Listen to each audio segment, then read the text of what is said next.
Bonjour à tous, Paul Midi, député de la majorité présidentielle. Alors cet après-midi, vous me voyez au bureau à l'Assemblée nationale, je vous montre un petit peu.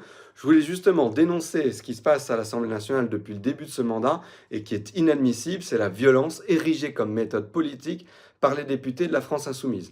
Alors ils se sont illustrés encore hier avec le député Bernalicis de la France insoumise qui a tenté physiquement d'interrompre les débats de la commission des lois, qui a menacé physiquement plusieurs députés. Heureusement, il a été sanctionné lourdement, il va perdre une partie de son indemnité, ce qui est quand même la moindre des choses.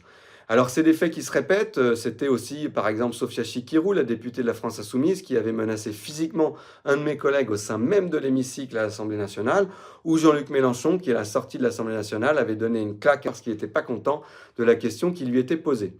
Alors on peut voir l'explosion de ces violences par l'explosion du nombre de sanctions qui ont été données aux députés. Normalement, depuis le début de la Ve République, c'est à peu près 0, 1, 2, 3 sanctions par an, grand maximum.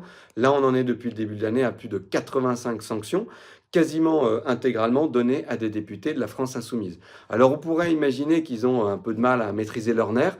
C'est malheureusement bien pire que ça. Ils ont érigé la violence comme méthode politique. Ils l'ont théorisé, ils se forment même pour ça, et c'est parfaitement inacceptable. Évidemment, il ne doit pas y avoir de violence en démocratie, et donc nous, on va se battre jusqu'au bout pour mettre fin à ces violences et à ces mises en cause de nos institutions.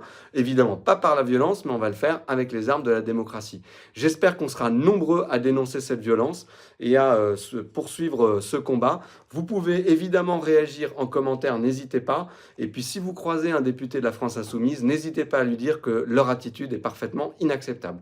Voilà, je compte sur vous et je vous souhaite à tous une très bonne journée et à très vite.